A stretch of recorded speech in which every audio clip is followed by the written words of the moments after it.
Bonjour à tous, j'espère qu'on m'entend bien.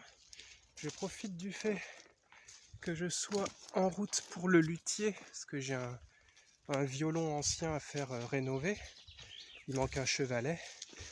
Alors ce ne sera pas pour parler de violon aujourd'hui, mais comme je traverse la forêt pour y aller, enfin pour m'y rendre, eh bien je me suis dit je vais vous parler de ce qui est caché, puisque vu que la forêt a la même racine que ce qui est effrayant, ce qui est effrayant, alors la forêt, elle masque ce qu'elle a à masquer.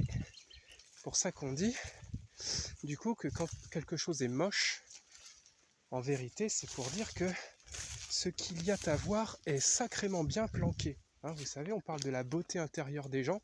C'est une manière diplomate de dire qu'ils sont moches. Parce que, en fait, la manière de le traduire, c'est que le beau, sa fonction, c'est d'être vu. C'est le rayonnement même.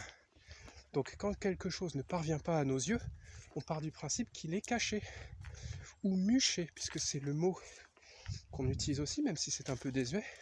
On dit qu'il est muché. Et donc, je suis un peu essoufflé, c'est normal, il y a de la côte. On pourrait dire que ce qui est muché, c'est quelque chose que l'on a besoin... c'est quelque chose que l'on ne peut sentir qu'avec le museau.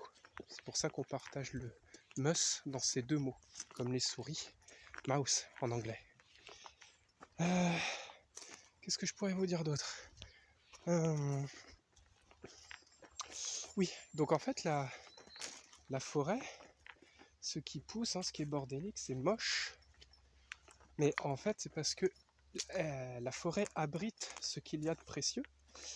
Et c'est pour ça que les anciens nous ont laissé à travers la langue la possibilité toujours de trouver, quand il y a un négatif, une nomination dite négative, c'est toujours pour mieux couvrir quelque chose de encore plus précieux que ce qui se voit au premier abord, mais qui est précisément muché.